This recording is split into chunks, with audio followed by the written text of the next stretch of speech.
महाराष्ट्राची कुलस्वामिनी आई तुळजाभवानीच्या मंदिरात झालेल्या सिंहासन दानपेटी घोटाळ्या प्रकरणी हिंदू जनजागृती समिती आता आक्रमक झाली आहे। या प्रकरणात संबंधितांवर गुन्हे दाखल करण्याचे उच्च न्यायालयाने आदेश देऊन 1 महिना उलटून गेलाय। मात्र अद्यापही गुन्हे दाखल न झाल्याने मंदिराच्या मुख्य प्रवेशद्वारावर समितीकडून घंटानाद आंदोलन करण्यात आले।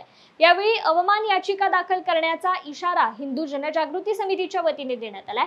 अटक करा, भ्रष्टाचाऱ्यांना अटक करा अशी घोषणाबाजी करत आंदोलकांनी परिसर दणाणून सोडला होता।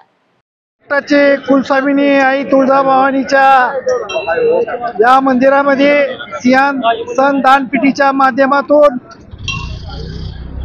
गेल्या 25 वर्षापासून प्रचंड घोटाळा या ठिकाणी झालेला आहे। या घोटाळ्याची तत्कालीन मुख्यमंत्री पृथ्वीराज चव्हाण साहेबांनी सीआयडी चौकशी लावली।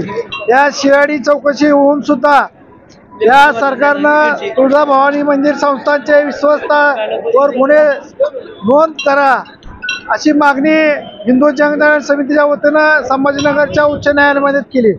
या उच्च न्यायालयाने गेल्या महिनाभरामध्ये सर्व विश्वस्तांवर फौजदारी स्वरूपाचे खटले दाखल करावे असे आदेश सीआयडीला दिले आणि या राज्य सरकारनं या महिनाभरामध्ये कुठल्याही प्रकारचे गुन्हे दाखल कुठल्याही आरोपीवर झालेले नाहीत।